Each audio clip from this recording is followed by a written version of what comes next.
Hey everyone, it's Emily. Welcome to my channel. Today I am super excited to bring you some DIY decor dupes for higher end stores like Bloomist, West Elm, and Kirklands. These decor projects turned out so good, and I know you guys are going to want to recreate these to decorate your home on a budget. So if you enjoy these type of videos, please be sure to give it a thumbs up, share it with your friends, and if you haven't done so already, hit that subscribe button and the notification bell. That way you never miss a DIY or home decor related video or room makeovers. I have some of those coming up here soon. So with that, let's go ahead and get started. Alright, for the first DIY decor dupe, we're going to need all of these products. So I got 2 pieces of pine wood and I just cut them down into a octagon shape, and you can do whatever shape you want. I took a 2x3 and cut those for the tops because that was the best fit I could do to look like the decor piece that we're doing. Theirs was round, and so I actually ended up taking both of these off because I don't like the way they look in the end, so you'll just have to wait to see what I do for that. But I just super glued those together. You can use regular wood glue and then use a couple nails if you want to. But I'm going to take these wooden skewers, either the small ones, you have 4, and then you're going to want 3 for the other parts. So what I did was I took 3 together and I cut them all at the same length. And then what I ended up doing is just taking a bead of hot glue, but you can use wood glue or hot glue, whatever works for you. And I'm going to press those all together, and I'm basically making a larger wooden skewer. I would suggest, if you don't want to use the smaller ones, then get a thicker one, maybe close to a 1/4 of an inch or a 1/2 inch would work really well. I just couldn't find any, and so I just used what I had on hand for this, and I actually really like the way they look together. So I went ahead and made 4 of those, and now I'm just taking the 4 extra wooden dowels, and then I am cutting those down to the same length as the other ones. And then we're going to get our beads. The wooden beads came from Amazon. You can get like 300 in a pack for like $10. It's really inexpensive. And I just added a little bit of hot glue and then just a little bit of super glue at the very tip of it, just to hold that one bead on. So the super glue goes pretty fast here for this. So once that dries, then you're going to take the rest of those and you're going to fill up the entire wooden dowel with the wood beads. And you're going to do that for all 4 of them. And then when you get to the last one, you're just going to add a little bit of super glue on there. That way it'll hold it on there. And you just want a teeny bit of that dowel to stick out on one edge. And you'll see why in a second.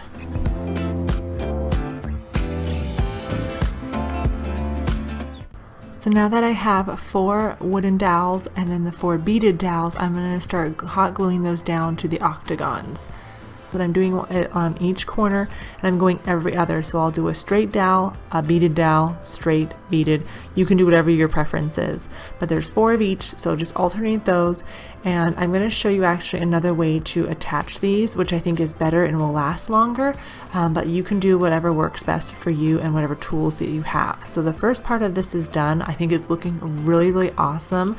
And the next part is to take a little bit of paint and then just highlight the top of the wooden dowels, and you're going to stamp your octagon shape on there. That way you can then basically take a drill with a drill bit, and you're going to drill down just a teeny bit.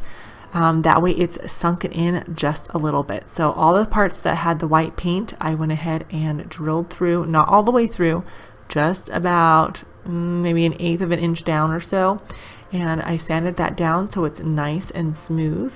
And then I went ahead and added some super glue and some wooden glue in there, and then you're just going to push all the dowels into their spot, and then that way it'll basically lock in place. So you can do that for the bottom one as well. I was kind of learning as I was going with that project. Now for the candle, you'll want a faux candle for this. I took a Dollar Tree one and just painted it white, but you do whatever works for you. I would not use a real one. Okay, we don't want any fires here. And then I took some black paint here, and I took some rope, and then I just highlighted the very bottom of it with the black because that's the way our inspiration picture looks here. Then I hot glued it to each side of the 2x3 that I used, but in the end I didn't like the way that looked, so I had to really pry it off, let me tell you. And then I just cut a smaller octagon out of the pine board that I had, took some wood glue and then pressed that on top, let that dry, put something heavy on it so it can seal up, and then I went ahead and added the rope on there. And I will say the only thing I want to change is actually the rope. I don't even want it on there, to be honest with you, and I don't like the black on there. I think I should have done like a gray or something because I'm leaving this natural. I think it looks really beautiful natural. Now you can stain it like our inspiration picture here, but I like the natural look of the wood. I think it turned out really good, and it only cost me a few dollars because I had everything on hand already. For the next project, you're going to want this air drying clay. I will have everything I used in the description box below in case you'd like to pick it up. And all I did was take about a 1/2 inch of this and then cut that off, and then I split that in half, and then I just started to roll it. It's very forgiving, so if you don't like the shape, you can just press it together and roll it out again. I actually used this on a mirror last year that I did, and I really liked the product, so this was just leftover from that project. So once you get about 6 to 7 inches worth of the clay rolled out and nice evenly, then you're actually going to take that first piece and you're going to connect it into almost like a chain-like look to it, and more like a oval shape. So hopefully you can hear me okay. It is storming outside right now. It's super windy, it's raining and snowing. It is going crazy out there. So hopefully you can hear me okay and you don't hear all of that in the background. But once I get the first shape done, I'm gonna again roll out more of those pieces, and I'm gonna interlock that and then press that together. And you're gonna wanna just add a little bit of water to that just to get the hold to go. And then something else I did is after it kind of dried for a few minutes, I ended up taking a little bit of some super glue and adding that into the cracks, and I'll show you that here in a second. So I just basically went through and started making a chain link look here, and I've seen these in various sizes. I just think they're so cool looking for decor, and it's definitely one of the new trends out this year. They have this size, and they also have like a foot size of these chains. It's pretty cool, but I was trying to get the wood look. So you can see I added just a little bit of super glue there. Try not to get on your fingers because super glue is really hard to get off. And you're just gonna let that dry. So when I got about 8 or 9 of those all together, I just set them to the side and let them dry for a full day. And then I went back in with some cream paint and some brown paint, and I just mixed those together and I dry brushed it onto the white clay. This clay isn't a pure white, it's more of a grayish white, and I liked it on its own, but I wanted these to look like wooden chain links, and so that's why I'm dry brushing it on. It's kind of hard to see, but you can see it up close here. I think it turned out really good. I really like this, and I want to make more of these. And of course, this was just leftover, but the clay cost you about $5 for a brick of clay, so really inexpensive, and I hope you can recreate these.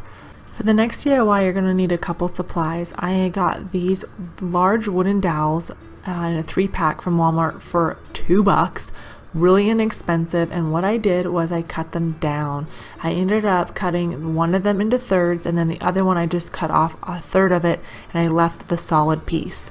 So I took some hot glue and I'm just gluing that down right into the center of it. They ended up being about 4 inches in each dowel, and then the one solid piece is 8 inches. And then I just take some hot glue and glue those together. I tried using wood glue, but it doesn't glue on, it doesn't harden fast enough, and super glue didn't work for this. So I suggest using the hot glue first, and then once you get that all glued together, then go back in with your super glue and add that into all the cracks and crannies and let that dry for a second, and it'll harden up really, really nicely.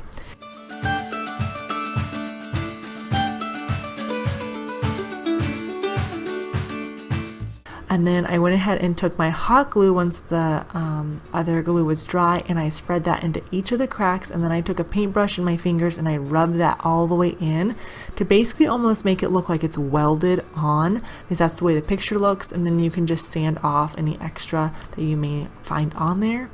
And then I went in with Waverly paint. I used their ink color, which is black, and then the elephant color, which is more of a darker gray. I started with that one first, that way I could layer it on, because I thought it was going to be a little bit darker, so it ends up being a little bit lighter, which is just fine with me. I brushed that on to the entire wooden decor piece here, and then I went in with black and started spreading that and kind of doing like a heavier dry brush to it. I didn't want it fully saturated because I wanted it to look like a piece of iron that had been welded together, which is the way our decor picture looks like. So do what works for you. Just get in there and kind of spread it out, and you know, you can take a towel and rub it in if you want to. Do what works best for you.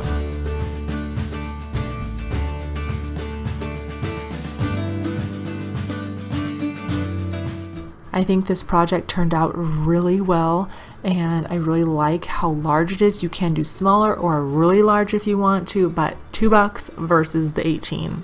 I'll take mine.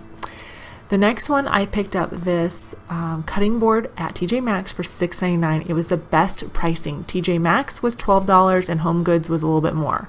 So now I'm taking some contact paper that I had left over from a project. Again, I'll leave all my materials in the description box below for you. I went ahead and traced around, giving about a ½ inch so that way it would go over the sides of my cutting board here. And in the end, don't do that, because if you're using a straight cutting board, it'll be fine. But if you have one with curves like I do, it's not going to look very good. So just trace it out as if you're just doing the top layer. And then once you get that on, you're just going to press it on and then use your blow dryer to kind of get it to really seal onto your piece. Then I took a scrap, I trimmed out the edge and then just cut that off.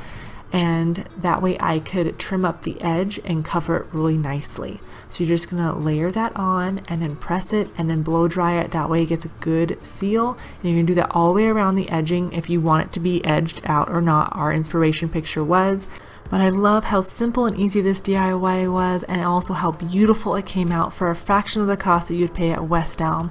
If you want to see more videos like this, be sure to give this video a big thumbs up, share it with your friends, and don't forget to subscribe for more videos like this, plus room makeovers and everything home decor related. Let me know which DIY you would like to recreate. Definitely check the description box below for more videos like this. And I hope you all have an amazing day. Thank you so much for being here, and I will see you in the next one.